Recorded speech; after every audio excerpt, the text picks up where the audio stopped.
تو اس کی شان کے اعتبار سے وہ عطا فرماتا ہے، مگر بندے کے عمل میں اخلاص ہو، محبت ہو، للہیت ہو، تو یقیناً اس کے کریمی سے بعید نہیں کہ وہ اپنی شان کے مطابق بے شمار انداز سے اپنی وہ کرم سے، اپنی رحمتوں سے وہ بندے کو نواز دیتا ہے۔ حضرات گرامی، علماء کرام کی بڑی علمی گفتگو اور ناصحانہ انداز سے جو بھی کچھ انہوں نے آپ سے خطاب کیا، اللہ کریم ہم کو اور آپ کو اور ہر اس سننے والے کو اس پر عمل کرنے کی توفیق عطا فرمائے۔ میں نے جس آیت کریمہ کی تلاوت کا شرف حاصل کیا ہے،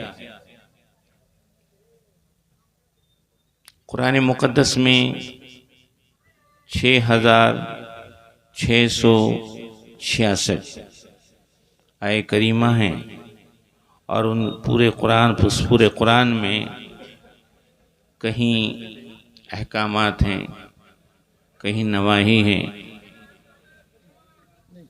اور کہیں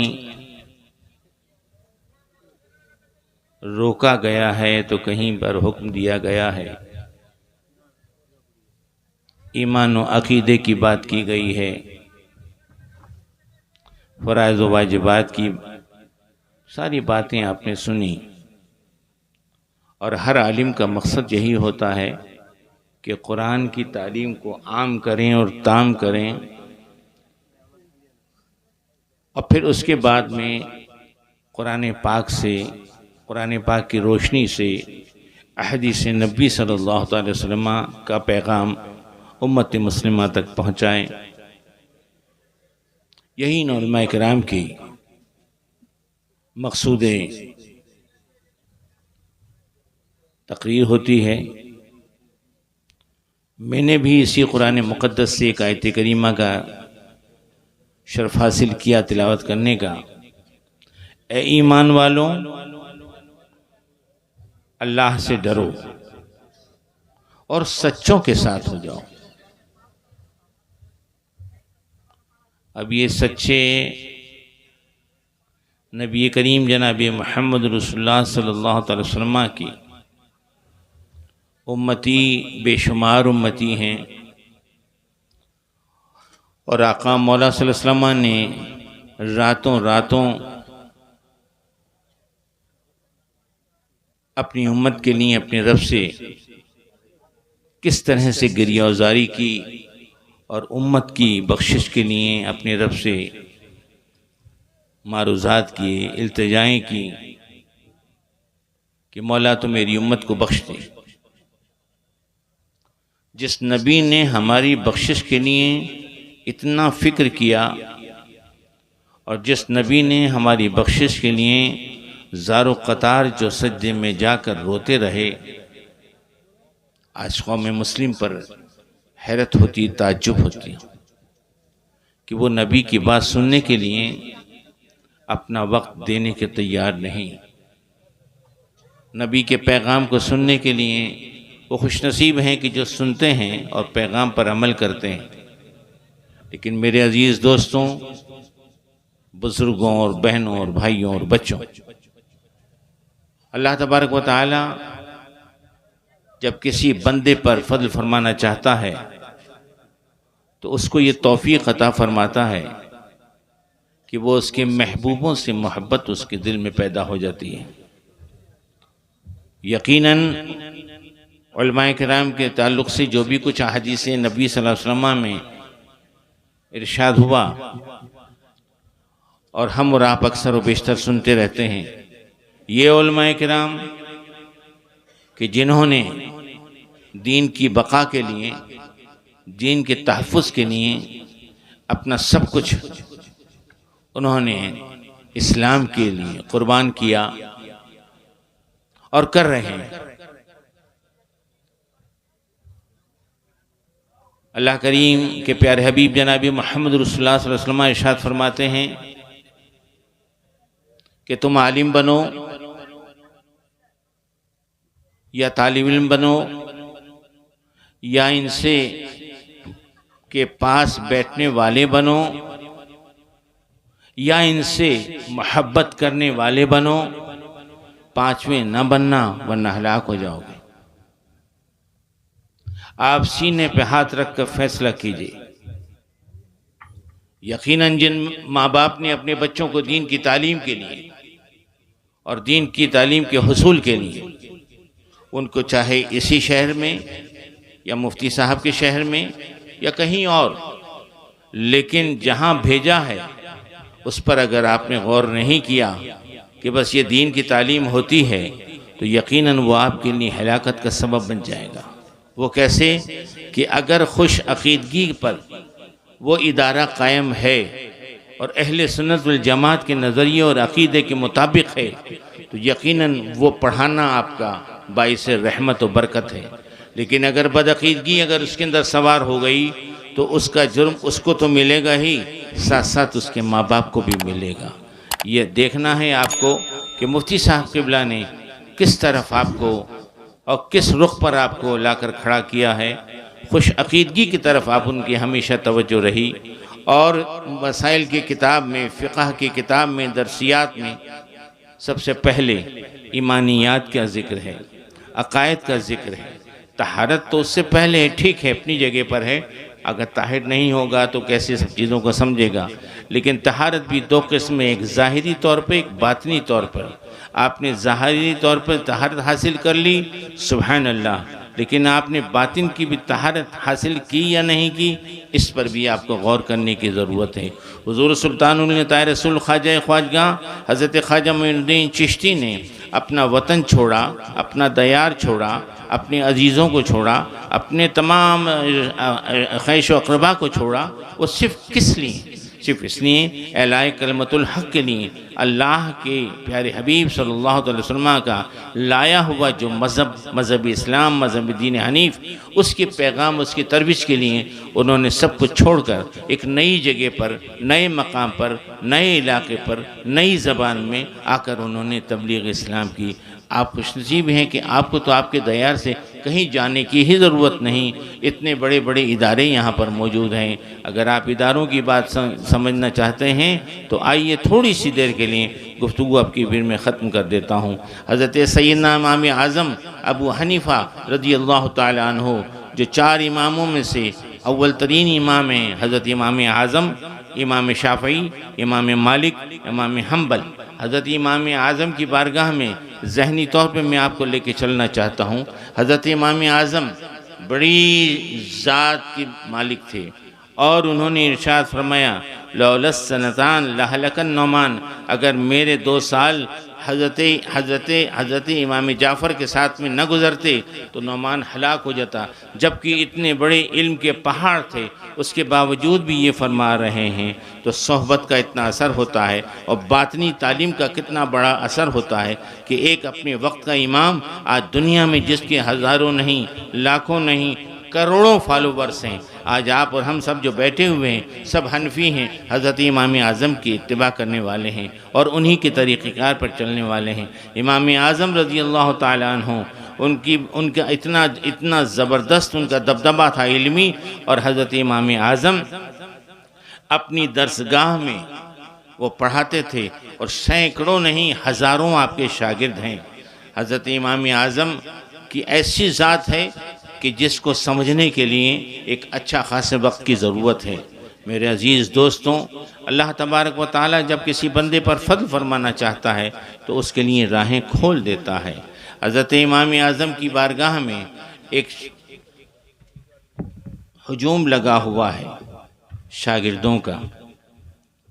قبل اس کے ایک خاتون جن کے بیٹے کا نام مالک ہے، توجہ سے سنیں گے یہ بات آپ کو، جن کے بیٹے کا نام مالک ہے، اور وہ مالک نامی شخص یتیم ہو گیا۔ ان کی 6 بہنیں ہیں، اور ان 6 بہنوں کی پرورش کے لیے وہ ماں پریشان ہے۔ آخرکار ان کی ماں نے یہ ارادہ کیا کہ قریب میں ایک دھوبی ہے، اور اس دھوبی کے پاس میں ان کی ماں جاتی ہے، اور جانے کے بعد کہتی ہے کہ میرا بچے کو تم یہ کپڑے دھونے کا انداز سکھا دو تاکہ یہ کچھ محنت کر کے یہ پرورش کرے میری بچیوں کی۔ دھوبی نے کہا ٹھیک ہے، آئے یہاں پر، میں سکھا دوں گا۔ حضرت امام مالک کی والدہ نے بات طے کر لی اور اس نے کہا کہ یہ سیکھنے آئے گا تو بھی میں اس کو 3 درہم دوں گا، بعد میں اس کی تنخواہ کو میں بڑھا دوں گا۔ وہ شخص آتا جاتا رہا۔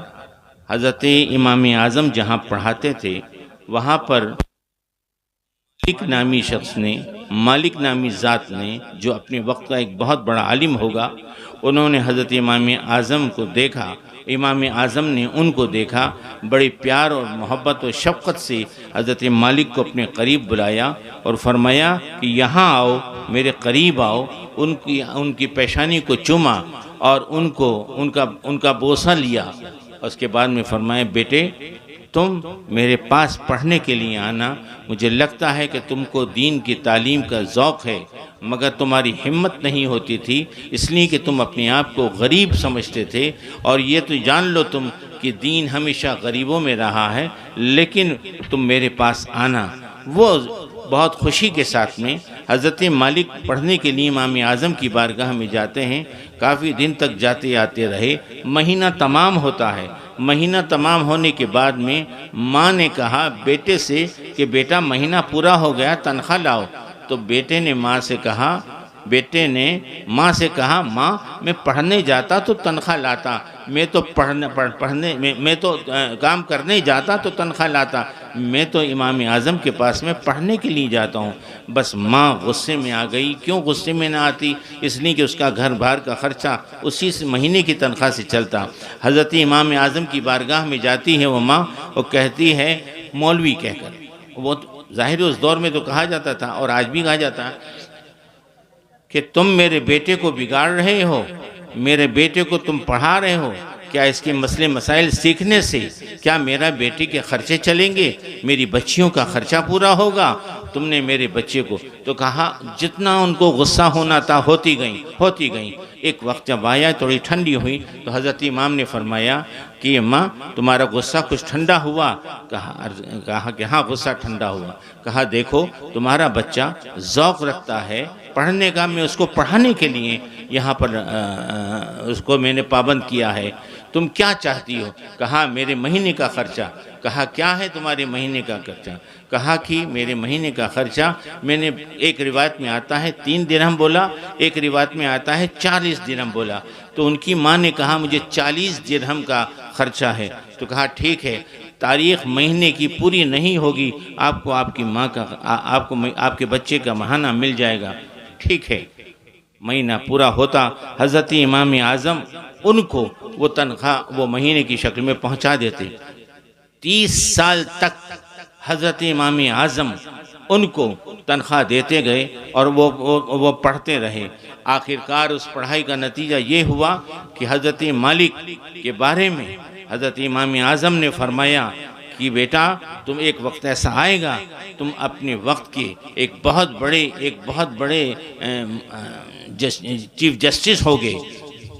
حضرت امام مالک نے بات سن لی۔ کچھ عرصے کے بعد میں وصال ہو جاتا ہے، انتقال ہو جاتا ہے حضرت امام اعظم کا۔ تو ہارون رشید نے حضرت مالک کو یہ پیغام پہنچایا کہ ہم نے اپنی سلطنت کا آپ کو چیف جسٹس بنایا ہے۔ حضرت امام مالک خوشی سے ان کی انتہا نہ رہی۔ انہوں نے اس کے بعد میں اپنی ماں کو خبر دی کہ ماں مجھ کو اس طریقے سے اللہ تبارک و تعالیٰ نے یہ مقام دیا، یہ منصب دیا۔ اور ساتھ ساتھ حضرت امام اعظم نے اپنی حیات میں یہ بھی فرمایا تھا کہ اس کو دین کی تعلیم پڑھاؤ، ایک وقت ایسا آئے گا کہ بادشاہوں کی طرح سے یہ تخت پر بیٹھے گا اور بادشاہوں کی طرح سے ہی یہ کھائے گا۔ کہنے کا مقصد میرا یہ ہے کہ وہ بات حضرت امام اعظم کی صادق ہوئی اور ہارون رشید نے اپنی سلطنت کا ان کو چیف جسٹس بنایا۔ حضرت امام اعظم کا کہا ہوا وہ پورا ہوا۔ ماں کو انہوں نے اطلاع دی کہ ماں مجھے یہ مقام ملا ہے۔ ماں نے خوشی کی انتہا نہ رہی۔ کچھ ہی سفر کر کے جب پہنچتی ہیں تو ہارون رشید بیٹھے ہوئے ہیں تخت شاہی پر، اور ہارون رشید کھانا کھا رہے ہیں، اور امام مالک بھی ایک طرف کھڑے ہیں۔ حضرت ہارون رشید نے فرمایا مالک آؤ میرے پاس آؤ، میرے پاس بیٹھ کر کھانا کھاؤ۔ تو ایک طرف ہارون رشید بیٹھے ہیں، دوسری طرف امام مالک بیٹھے ہوئے ہیں۔ اب آپ دیکھیے دین کی تعلیم نے کہاں سے کہاں پہنچا دیا۔ اللہ تبارک و تعالی جب کسی پر فضل فرمانا چاہتا ہے تو اس کو دین کی تعلیم سے آرستہ اور پیرستہ کرتا ہے۔ آج آپ کے شہر میں یا آپ کے شہر کے قریب میں ہندوستان کی ایک عظیم ترین شخصیت جس پر اہل سنت والجماعت کو ناز ہے، حضرت مفتی مطیع الرحمن صاحب، جو میرے بھی استاذ ہیں اور نہ جانے کتنوں کے استاذ ہیں۔ حضرت سے میں نے تعلیم 1968 میں سلطان پور میں گلستان بوستان پڑھا، شاید حضرت کو یاد بھی نہ ہو۔ اس وقت ہاشمی میاں صاحب بھی پڑھتے تھے، آپ بھی پڑھتے تھے، میں بھی پڑھتا تھا، لیکن میں اپنے اس شرف تلمس کو کبھی نہیں بھول سکتا، اس لیے کہ میری سعادت مندی اسی میں ہے کہ اپنے اساتذہ کی میں تعظیم کروں، توقیر کروں، اور ان کے سامنے جو میں چند باتیں کر رہا ہوں اللہ تبارک و تعالیٰ کا بڑا احسان ہے۔ میرے عزیز دوستوں، آپ تمامی حضرات اس بات پر توجہ دیں، اور آپ ایک بات پر ذرا چلتے چلتے میں یہ کہنا ضرور سمجھتا ہوں کہ اپنے مورل آڈٹ کیجئے، اپنے اندر جھانکیے، غور کیجئے کہ آپ اللہ تبارک و تعالیٰ نے آپ کو جو زندگی دی ہے وہ زندگی آپ کی کس طرح سے گزر رہی ہے۔ کیا اس کے احکامات کی پابندی کر رہے ہیں یا نہیں کر رہے ہیں؟ دولت اگر آپ کے پاس میں ہے تو دولت تو فرعون کے پاس بھی بہت تھی، قارون و نمرود و حمان و شداد کے پاس بھی بہت تھی۔ تو دولت ہونے سے آدمی کامیاب نہیں ہوتا، حسن و جمال سے کامیاب نہیں ہوتا، اعلیٰ خاندان ہونے سے کامیاب نہیں ہوتا، اور زبردست آپ کوئی بہت بڑے حاکم وقت ہو جائیں تو بھی کامیاب نہیں۔ اللہ اور اللہ کے رسول کی احکامات کی پابندی کر لینا وہ ہمارے لیے بہت بڑی کامیابی کی ضمانت ہے اور کامیابی۔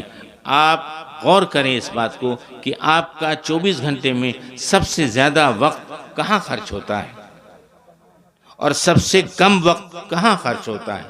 اللہ نے آپ کو 24 گھنٹے دیے، جب آپ غور کریں گے تو آپ کو خود سمجھ میں آ جائے گا کہ بازاروں میں ہماری ماں اور بہنوں کا بھی جتنا وقت جاتا ہے، ہمارے بھائیوں کا بھی وقت جاتا ہے۔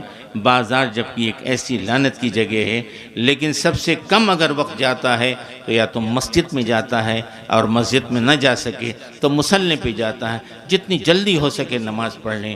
عزیز دوستوں، اللہ کریم کی بارگاہ میں حاضر ہوئے ہیں آپ، یہ اس نے کرم کیا ہے، آپ شکر ادا کیجئے اور اپنے اوقات کو بہتر اور اچھا گزارنے کی کوشش کیجئے۔ آنے والا مہینہ جو آ رہا ہے یہ رمضان کا مہینہ، جس کے بارے میں آقا مولا صلی اللہ علیہ وسلم ارشاد فرماتے ہیں کہ ماہ رجب اللہ تبارک و تعالیٰ کا مہینہ، یوں تو ہر چیز اللہ کی ہے۔ ماہ شعبان میرا مہینہ ہے، آقا مولا صلی اللہ علیہ وسلم کا۔